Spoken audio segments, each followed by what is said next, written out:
Ladies and gentlemen, we have a very special guest. His name is James B. LaValle, and he's a clinical pharmacist. But his main area of expertise is as a clinical nutritionist. Now, he is also co-chair for the American Academy of Anti-Aging Medicine. And that's why you should be paying attention, because all of us want to live older, but you want to do it healthily. And one of the keys to doing that is to eat well. And I think a lot of us have problems in that category. Welcome, James. Great to be here. Thanks for having me. Now, I think everybody has noticed how much food has increased in price over the last year. And I think that's causing some people conniptions. Wouldn't you think so? Yeah, I think so. I think it's pretty crazy that people, go into the grocery store and they're paying way more than what they did a year ago. Sometimes double or triple for even at one point for eggs, right? So, and protein, animal protein, it's going up. Chicken, go and buy it. Same thing. Buying cuts of meat, prices are going up without a doubt. Yeah, no, people blame that on the pandemic, but I don't think it's just the pandemic, is it? No, I think that there's global supply chain issues that have occurred. I think that, I don't know the economics of why, we probably get 43 opinions if we turned on 43 channels related to why the economy is in the situation it is, especially as it relates to food pricing and supply chain with food. I think the bottom line is how do you survive it? In many ways, I'm glad that animal protein prices went up. I think that in general, people eat too much, they eat too often, they eat too late, they don't move, and they don't get enough sleep. And so when you start with that premise, we don't need to eat a 16-ounce steak. Smaller portions are okay. Now, I know we've only got 80% of our population being overweight and approaching 50% of our population being obese over the next decade. But at some point, maybe a little bit of the food scarcity might help us out. Yeah, and I agree. There's no way we should be consuming the amount of things we're doing. And the biggest problem is first of all, proportion size. And the second problem is the junk food that gets it. Oh, you're so right. I mean, let's just face it. I mean, people will suck down. There's still plenty of Coca-Colas and Sprites and Orange Crushes being drank every day. And if it's not that, it's the hidden sugars and the fruit smoothies people are telling you that are healthy for you that have another 80 to 100 grams of sugar in them. So I think that one, we've got incredible marketing, and then people are in a gratification mode when they're stressed out. They want salty, crunchy, sweet. And, on the way home from work, you've had a hard day. There's lots of liquor stores and bakeries, but there sure aren't many places to stop and get some fresh broccoli. So, I think culturally we have a lot that we need to learn yet, and look around at long-lived cultures and see what they've done successfully. I've always thought of soft drinks as liquid crack cocaine because, first of all, they taste good, and second of all, they're addictive. Well, 100%. And look, it doesn't take much. I mean, when I get out a bag of sugar and I give people, hey, here's how many teaspoons of sugar is in your 12-ounce, soda pop you got. There's 10 teaspoons of sugar. They look at me like, you got to be kidding me. I would never eat that. I say, well, you're drinking 3 of those a day. And it's no wonder we have 50% of our population's either insulin resistant, meaning pre-diabetic or diabetic. And therefore, this plethora of people being overweight with complications.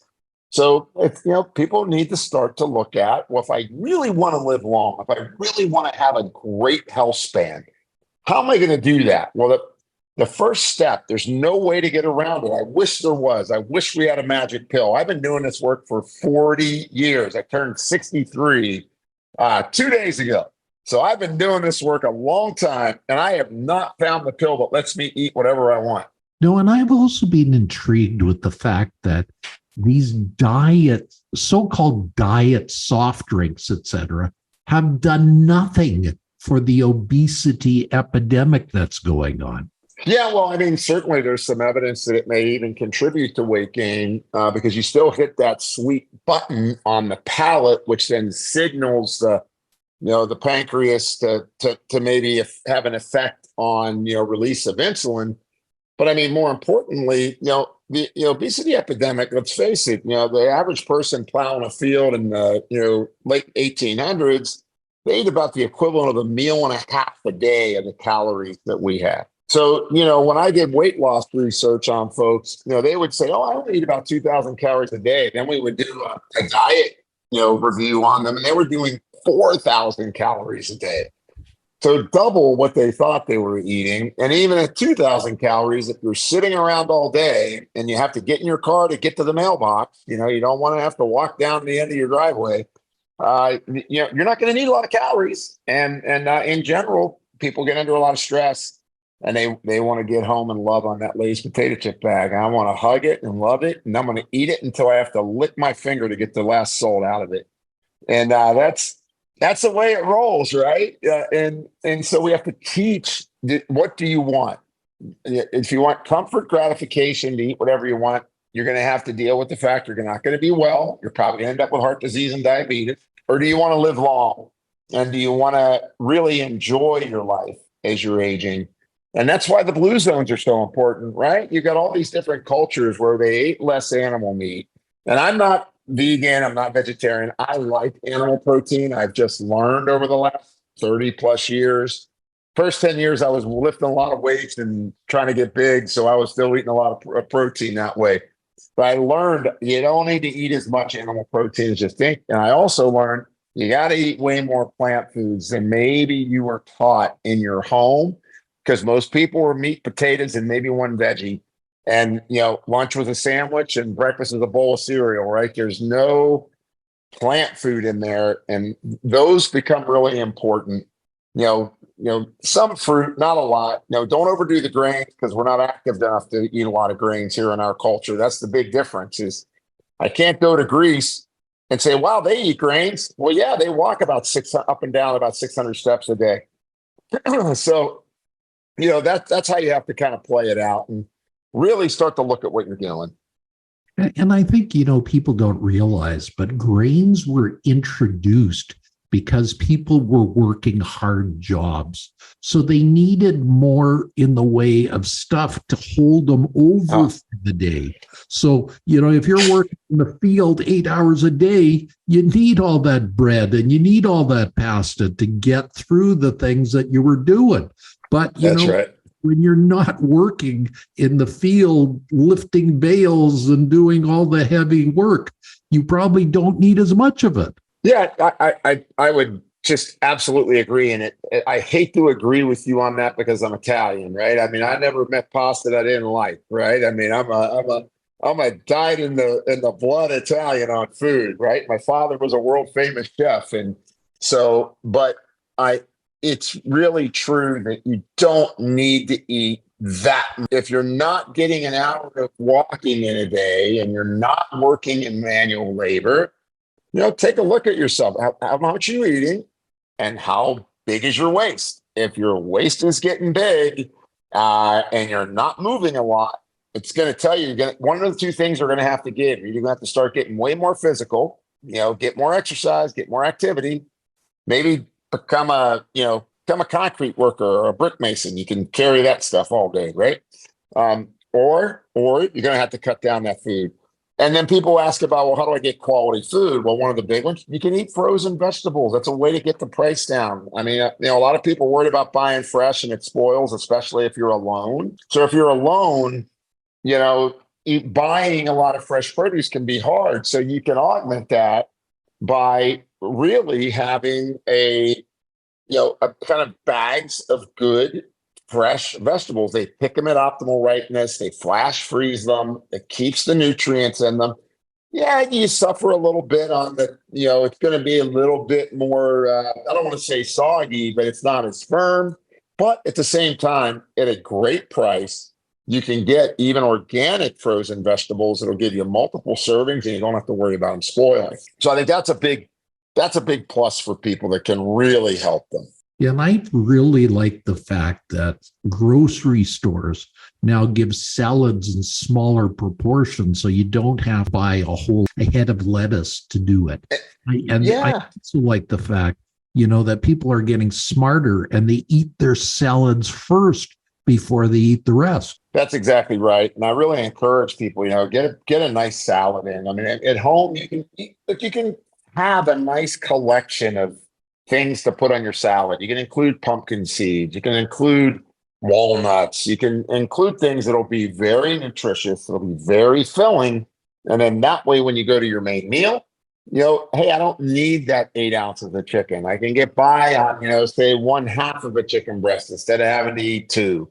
Because most people, quite frankly, that's all they really need in a given meal. And I think the other piece is that, planning your foods. I know when my son left and my father passed away, my father lived with us till the age of 91, and my son lived with us, till he went off to college. When both of those exited the house, my wife and I were faced with, well, gosh, man, we can't go to this. We're going to the grocery store and buying for 4. So we started ordering things online, and actually even online grocers can really be helpful if you plan your meals out. So even though pricing has gone up, if you plan your meal and you don't go and buy a bunch of extra extraneous things, even if you walk in, I still like walking through the grocery store. I'm kind of one of those old school guys. I like seeing everything and seeing people, but we'll still order online as well. Bottom line is, the more I really pinpoint what I need, the cheaper it's going to get. And then if I plan my meals out, I don't get extraneous things that are going to spoil. I think that's incredibly important. And invest your money in high quality foods. Buy organic produce. Think of getting free range chicken or getting, grass fed beef.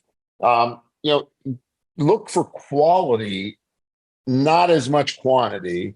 And you'll find that the nutrition density in that food can be incredibly helpful in terms of you feeling full and also getting the nutrients you need for your health. Excellent. So what are some of the less expensive proteins that people can buy that pack a nutritional punch? Yeah, I think, peas, legumes, beans. I mean, if you're one of those folks that gets kind of gassy, you're going to have a little side of Beano with your meal, but it's not a bad, problem. So the beans and rice piece is good. I usually tell people a little bit less rice than beans.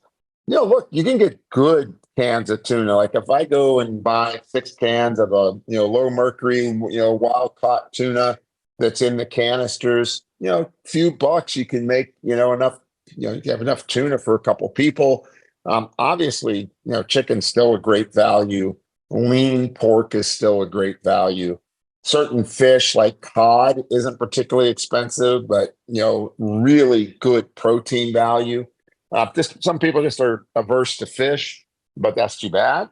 But that's kind of how people can get through that protein piece. And remember, nuts and seeds. I mean, nuts and seeds contain, nice, protein values in them. So all of that will work for individuals. It's just about, making it a choice.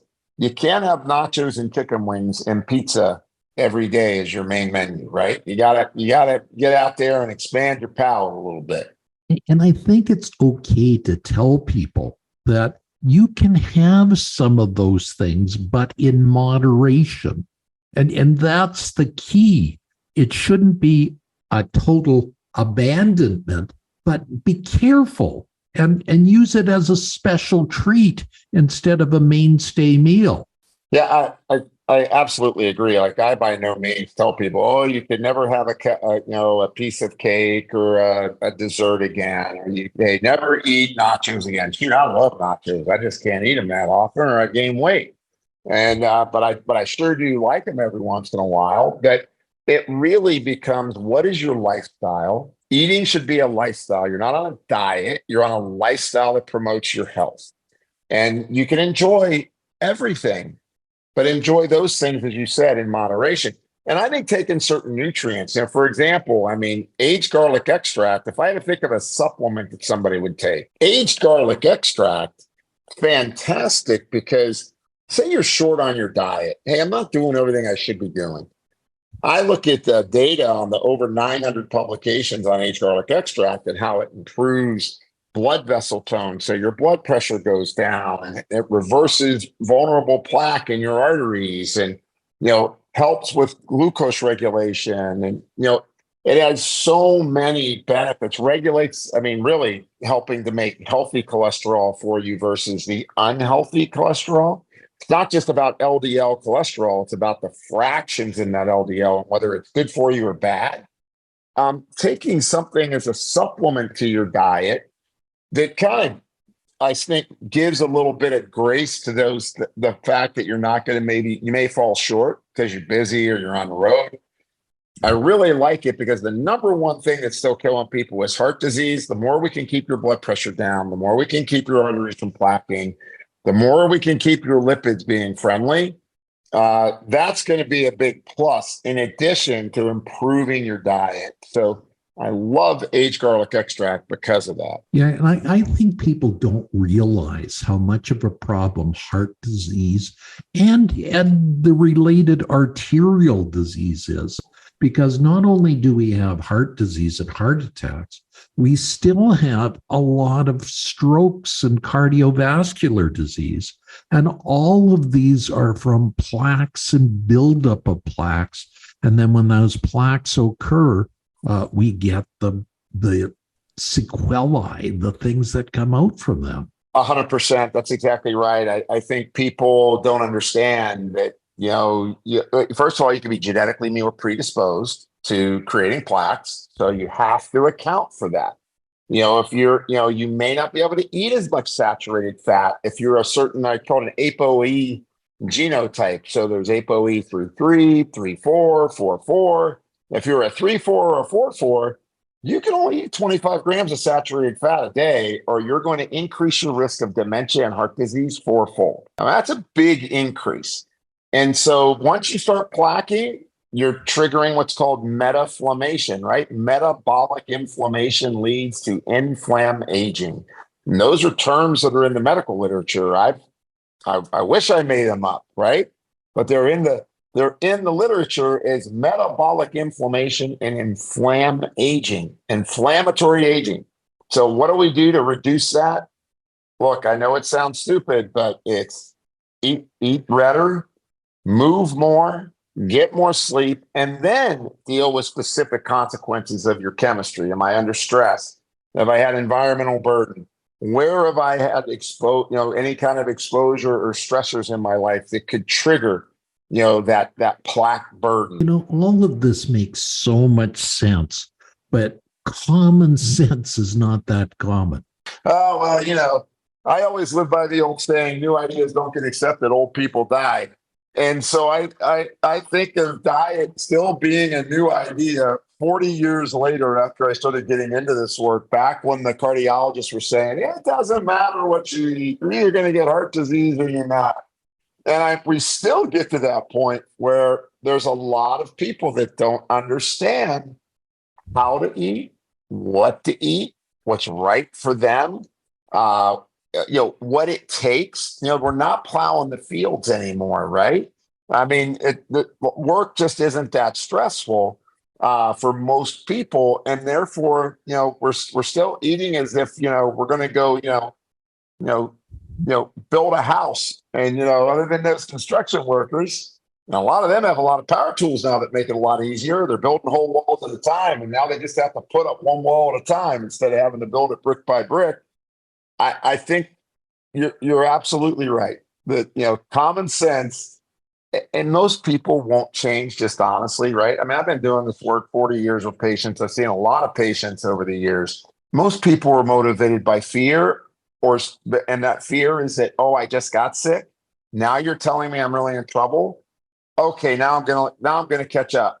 And then still that subset of people, when those folks are going to say, but can't you just give me a pill to fix it? If I just take that statin, that's all I need, right? I don't need to watch what I'm eating. I just take the statin, and my heart disease is better. Well, what a lot of people don't realize is that your numbers needed to treat, meaning I got to give 99 people a statin in order for one person to get an improved outcome. Which I'm not against statins, don't get me wrong, It's just, if you would change your lifestyle while you were doing that medication, your results would be dramatically better. Yeah. This is the problem. It's not an either or, it's an and we've got to get into. People have to understand that the adjustment has to occur in their entire lives, not just in taking a pill, not just in taking a diet. It's literally in trying to make an adjustment with all of this. That's exactly right. I mean, look, I think we're in a big transition. I mean, I teach at the American Academy of Anti-Aging Medicine. We've got thousands of doctors coming and learning how to do more what's called longevity medicine, which really isn't longevity. It's just, hey, how do we give you healthy habits so you live longer than if you had terrible habits? That's kind of how it really ends up being. And yes, there's increased novel strategies and procedures and treatments that you can do to, everybody wants to live into 120. And my motto when I'm there as the co-chair is, why don't we start with getting people to live to 80 healthy? Then we can worry about getting them to 120. But let's get them to 80 first. My problem with living to 120 is I'm afraid my body's going to fall apart before then. So I will have that age number, but then I won't be able to enjoy it to the extent I should. I think that's a valid piece. And, the other thing I always live by is, and it's just because I realize, I take pretty good care of myself for being in my 60s, and, I can get out there and hit it pretty hard, and my body weight's down, my blood glucose is where they should be, all that good stuff. But I always tell people, you know what, I'm going to look good when I go to lay me to rest, because, even Da Vinci guys, we have to accept the fact that we have mortality. But how well do you want to live until that time comes? Just like you said, how active do you want to be? You want to be able to get on the floor with your grandchildren and get up? Do you want to be able to take a walk on the beach? Do you want to not have to use a walker or use some support to get up and down a step? That's the reality for people as they start to get vascular diseases and heart disease and diabetes. Once again, why I think they should take things, take a nutrient with it. Something like kyolic aged garlic extract is fantastic for helping people to clean that stuff up. But in addition to that, decide what you want and start working on it as soon as you can. The longer you wait, the little bit bigger journey it is to get you back, right? But you can do it. And when should a person start? Birth. Look, we got record levels of diabetics, right? And pediatric obesity. So, I think we need to start this early. I think if you're in your 40s and now you're noticing, I'm tired at 2:00, I'm not sleeping well, I've gained 30 pounds, I feel like I'm pushing a pot through Jell-O sometimes, I'm kind of thick-headed, you probably need to start. Yeah, and it's never too late to start. You know what? Some of the people that have come to me over the years, some of the people I'm most proud of came to me when they were 80 years old or 85, and they felt so much better that they know they extended their life by taking care of themselves. And more importantly, they enjoyed their life, because that's what we should be doing. It's not going to doctor's visits, not worrying about side effects to medications. Let's worry about what the next fun thing we're going to do. Exactly. It's not just what you're doing, it's how you're going to live it and how you're going to have a good time doing it. Exactly. Could not agree with you more. I think we're losing sight of that now, because we have a model here where it's very much just use a drug and pass it on, right? So there's very little responsibility that we really put on the individual. I know that's changing now. And like I said, this is a relatively new idea that we're going to make people actually be responsible for their own health. But I think it's incredibly important. Back when my grandfather was alive, he literally was a brick mason, and he was 5'5", 110 pounds, carried brick up and down 3 flights of stairs. That guy needed to eat at the end of the day, because I could tell you right now, if I took 10 people out into a yard and we got them to go 3 stories with bricks, we'd have to have the paramedics and the ambulance there, because most likely they're going to at least have labored breathing. So, it's important to just notice that. I really enjoyed this talk. And as always, when I really enjoy these talks, the time flew by, James. James, can you tell people how they can get in touch with you and find out more about what you do? Sure. They can go to jimlavalle.com, JIMLAVALLE.com. You want the highest science on something that's cool, that's KYOLIC.com. Then if you want to see what we're teaching out there in the medical space, including at George Washington School of Medicine and Health Sciences, where we have 14 weeks teaching this kind of care, that's Metabolic, METABOLIC, code, CODE.com. Excellent. Well, thank you so much for being here, Jim, and thank you for illuminating my audience today. And ladies and gentlemen, check out my website, Dr. Alan Lycka. That's DRALLEN Lycka, LYCKA.com. And if you need a professional speaker, be sure to check me out, because I can really help your event and make it sparkle. Bye for now and have a fantastic day. You've been listening to How to Live a Fantastic Life with your host, Dr. Alan Stephen Lycka. If you love the show, be sure to share with your family and friends. We are heard daily on this network. Dr. Lycka wants you to live your best life. Visit coachingwithdrlycka.com and book your free 15-minute discovery call today. Remember to pick up your copy of The Secrets of Living a Fantastic Life today at Amazon.com. Until next time, have a fantastic life.